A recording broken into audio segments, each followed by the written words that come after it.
Welcome to Deer Productions, the channel for videos about all sorts of media.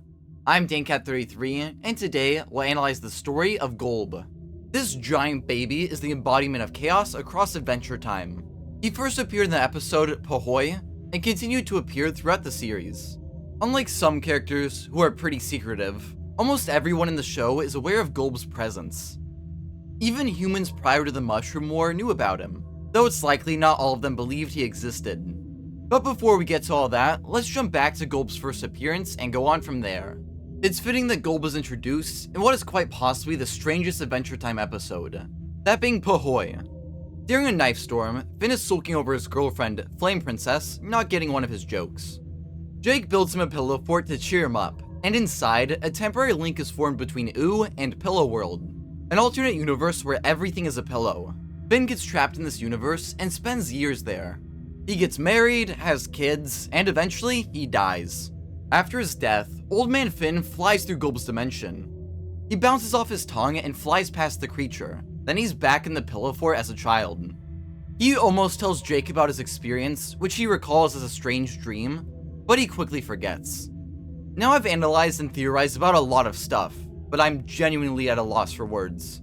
I have no clue what any of that means. Finn's life in Pillow World was clearly real, as he briefly remembers it. But I'm confused how he got back, and why after he died he saw GOLB. Maybe GOLB just randomly picks out dead people to eat? I don't know, regardless it's pretty bizarre. Speaking of GOLB's selection of victims, let's discuss Magic Man's wife, Margles. Magic Man is a Martian who was banished to Ooh, and for 200 years proceeded to be a complete jerk. In the episode, You Forgot Your Floaties, it's revealed that his wife was taken by GOLB when he attacked Mars, and it's never explained why he did this. Following the attack, Magic Man looked in every dimension and dead world for Margles. In Adventure Time, when you die, you go to the afterlife, which is made up of 50 different dead worlds. Margles not being in any of them is really odd. It seems like GOLB's victims simply ceased to exist, making him even more terrifying. After failing to find Margles anywhere else, Magic Man went to Prismo the Wishmaster and wished for her back. But instead, a trash can appeared, and Prismo claims that's never happened before. We'll dive into the implications of this later on. Magic Man eventually made a defense system to protect Mars from GOLB, as a tribute to Margles. The system is named after her and even looks like her, but Magic Man claims he just made it to stop the second coming of GOLB. However, he later says that GOLB probably isn't returning, likely meaning he just made her to bring Margles back. It doesn't work anyway, as she just wants to defend the planet while Magic Man wants her back. They have a short scuffle, ending with Margles falling off Olympus Mons, and presumably dying. After this, Magic Man finally lost it, doing horrible things on Mars until the King of Mars, Abraham Lincoln, banished him to Ooh. Back in the present, after his brother, GOLB, sacrificed himself to save Mars from an incoming ship, Magic Man teamed up with Betty. She snatches up GOLB's helmet, and Magic Man tries to use it to become the new GOLB. However, thanks to Finn and Jake's interference, the spell goes wrong, and Betty takes Magic Man's powers and madness. He becomes Normal Man, and after going through a redemption arc, he returns to Mars as its leader, becoming King Man. In Temple of Mars, he helps Finn and his other dog brother, Jermaine, rescue Jake from space. He also tries to help Betty get over her obsession with her fiancé, Simon. 1,000 years ago, before the Mushroom War that wiped out most of humanity, Simon found the crown, a magical artifact that gives its user the power of ice and snow.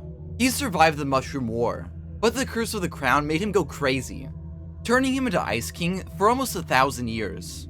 During the main events of the show, he briefly regained his sanity, and used what little time he had left to open a portal to the past, so he could say goodbye to Betty. However, she jumped through into the present, and dedicated her life to ridding Simon of the crown's curse, leading into the events we previously discussed. After Temple of Mars, she says she has a plan to save Simon, and for Magic Man to pull Margles from the maw of GOLB.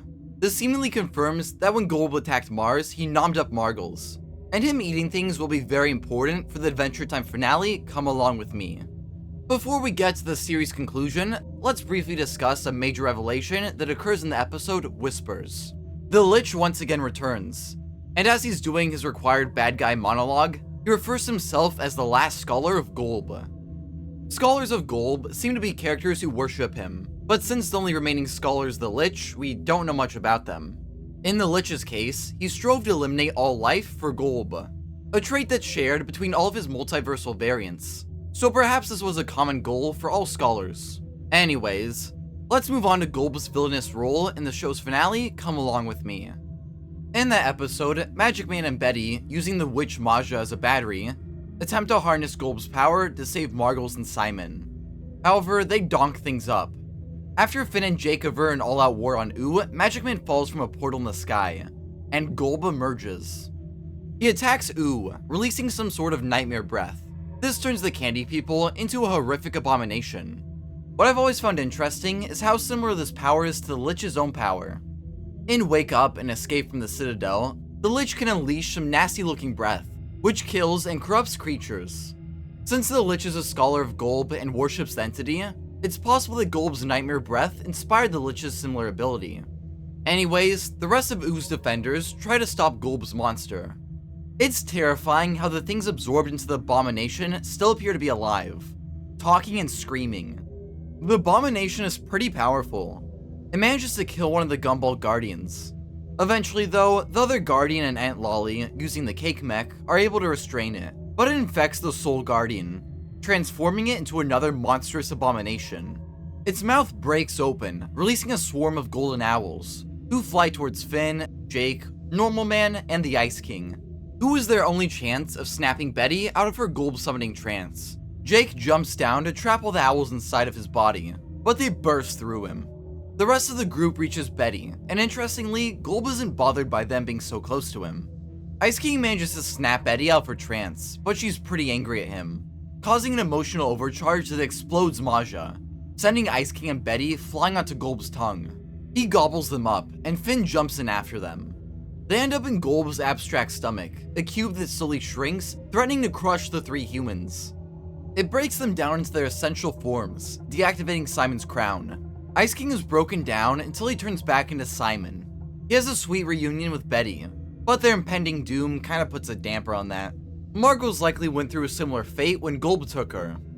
Meanwhile, the Abominations defeat Flame Princess and Fern before going after Bubblegum, who they crush, making Marceline lose it. She turns into the giant vampire essence form and easily destroys the Abomination. One of the absorbed victims thanks her, and luckily Bubblegum had a shield generator and survived the attack. Marceline is relieved that she's still alive, and the two finally get back together. However, the Abomination regenerates itself, and with almost everyone down, GOLB's two monsters leave the battleground, and begin on a rampage through Ooh. Jake chases after them, but they quickly defeat him and destroy the show's iconic treehouse. Luckily Bimo survives, and he sings Jake a song to calm him down. When GOLB's monsters return, they're unable to hurt them, and Princess Bubblegum realizes that since GOLB is Discord, the harmony of the music hurts him and his creatures. Everyone sings together, incapacitating the monsters and making a hole into GOLB's stomach. Although Marceline says they probably can't kill him with music, we never learn if this could be a method to defeat him, but due to GOLB's immense power, I'm inclined to agree with Marcy.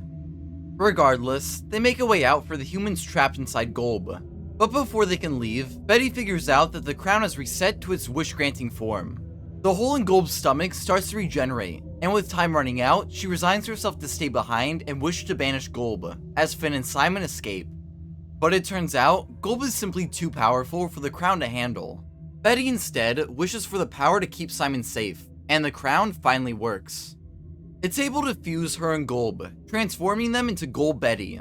As Simon cries, she ascends and retreats back to GOLB's dimension. The show concludes with a montage of various characters from the series, including Simon at Prismo's time room. It's explained in Fionna and Cake that Simon wished to fix GOLB Betty, but similar to Magic Man's wish to save Margles, a trash can appeared instead. Prismo has the ability to create entirely new universes. However, his power is nothing compared to GOLB. His inability to save Margles or undo GOLB and Betty's fusion shows just how insignificant his power is to GOLB's. We saw how ineffective the crown was at stopping GOLB, but even Prismo being unable to do anything about him or his victims strongly implies he's one of the most powerful beings in the universe, or at the very least is above the power of wish magic. Both the crown and Prismo use wish magic, and both of them were ineffective against GOLB, so it seems like wish magic in general just has no effect on him. Years later, in Fionna and Cake, Simon is still depressed. He attempts to open a gateway to see GOLB, and this appears to be the same trance Betty was in when she summoned GOLB, judging from the similar arm movements. But instead of seeing GOLB, Simon accidentally opens a portal to Fionna World. Back when he was still Ice King, Prismo created his own universe, but since it was unauthorized, it had to be hidden in Ice King's mind. But when he was reverted back to Simon, he lost all of his magic, and Fionna World became a boring universe. Fionna and Cake, that world's versions of Finn and Jake, escape Fionna World and meet Simon. This crossover doesn't go unnoticed. The Scarab, a god auditor who checks on cosmic entities, learns about Prismo's unauthorized universe and wants to turn into their boss so he can get Prismo's job. To save Fionna World, Simon offers to become Ice King again, which will restore magic to their world, but condemn him to being crazy forever. Fionna, Cake, and Simon travel across the multiverse in search of a new magic crown. Toward the end of Season 1, the trio ends up in a world devoid of all life. It's revealed this is a universe where the Lich eliminated all life as part of his twisted worship of GOLB. However, he receives no reward for his successful mass extinction. Instead, he became incredibly depressed, to the point where he even lets the trio go. After this, Fionna reveals she found the magic crown, and despite how uncomfortable she is with turning Simon back into the mad and sad Ice King, he still wants to do it. He performs the GOLB spell again, allowing Fionna and Cake to return to their universe. Before Simon can put on the crown, the Scarab appears to kill him. But the spell finally works, opening a portal to GOLB's realm. Simon and the Scarab fall into the portal, and the Lich follows them through. In the following episode, Casper and Nova, Simon awakens in GOLB's realm, and sees the Lich worshipping the creature. While being from a different universe, he still treats GOLB as the same GOLB he's been worshipping. So it seems like there's only one GOLB in the entire multiverse. This is a stark difference from other characters in the series, as just about everyone else has a different version in every universe, while it seems like only one GOLB exists in the whole multiverse. The Lich is enraged by GOLB's indifference to his extinction of all life. His shouting gets GOLB's attention, and she reveals herself. Simon tries to talk to her, but is interrupted by the Lich, who tears off his skin and shouts at GOLB, asking what more they could want from him. All this yelling angers GOLB. She uses her powers to levitate the Lich. She tears apart every bone in his body, and horrifically transforms him into a green block, revealing that all the blocks surrounding GOLB are its victims. It's often theorized that these blocks are other variants of the Lich who succeed in extinguishing all life. Simon does his best to talk to Betty, even if he's not sure she's in there. Simon laments that he's wasted the second chance she's given him, but now he has a purpose, to restore magic to Fionna's world by becoming Ice King again. Before he can put on the crown, GOLB transports his mind into Shermie, a character in the distant future. Meanwhile, the Scarab finally awakens, but before he can attack Simon, GOLB uses her power to break him apart into tiny scarabs. Since her primary function is to keep him safe, I assume GOLB would have killed the Scarab on the spot if she could. This likely means that GOLB can't kill certain higher powers like the Scarab, and maybe some of the other godlike entities that also appear throughout the series. It's later implied that the Scarab is immortal and can't be killed. So it seems like GOLB's power ends at being able to kill immortal beings. Back to the Scarab, his smaller forms enter the Fionna World portal, and once he reforms, he begins destroying the universe. In the following episode, Cheers, Simon is still trapped in Shermie's body, but he learns the lesson that GOLB was trying to tell him. He finally realizes how Betty had sacrificed herself over and over again for him. With his lesson learned, GOLB returns him to his body. Simon thinks back to the day he confessed his feelings for Betty, and she gave up her research trip to stay with him. In a memory, he does things differently, going on the trip with Betty instead of letting her stay behind. Suddenly, Betty stops being a memory and speaks to him. She says they could have made different choices, but she wouldn't have changed a thing. Simon tells Betty she was everything to him, before she steps onto the bus and turns back into GOLB. Simon realizes that he only offered to become Ice King again because he felt as if his life didn't matter. But he now knows that he's just as worthy of living as Fionna and Cake are. Meanwhile, the Scarab is still destroying Fionna World. Simon thinks maybe they could fight better if he becomes Ice King and restores magic to their world. But Fionna says this is the world they want to fight for. Simon complains it isn't fair that Fionna World is in his head. And in yet another impressive display of GOLB's power, GOLB removes Fionna World from Simon's mind, allowing it to join the rest of the multiverse. After this, GOLB picks Simon up. While at first it seems like she's going to kill him, she instead sends him home by blowing him away, where he finds rocks representing various universes. It's not clear where GOLB's realm is in relation to the rest of the multiverse. It's possible the realm is a space in between universes and connected through these rocks. What's more interesting is how GOLB Betty begins to glow blue as Simon floats away. It seems like she's transforming, although it's not known what this means. GOLB Betty was seen departing on a bus in Simon's memory, so it's possible she's reverting back to GOLB, although I'm not exactly sure why this would happen. Maybe now that GOLB Betty has helped Simon and knows he's going to be okay, she's fulfilled Betty's wish to keep him safe. Therefore, she's reverting back to GOLB. For now, that's where GOLB's story ends, and I'm not really sure if we'll see him again. We are getting another season of Fionna and Cake, but part of me feels like GOLB's story is over, at least GOLB Betty's. She did exactly what she wanted. She kept Simon safe, even from himself. Realistically, it's not like Simon is magically okay again. He now realizes that his life is worth living, but still expresses fear that he'll forget that.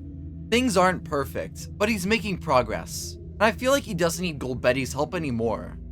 There is still that strange scene of GOLB Betty glowing blue and transforming, so maybe we'll see that followed up in the upcoming Adventure Time projects, which along with a continuation of Fionna and Cake, includes the BMO show, new comics, the prequel show, and the movie.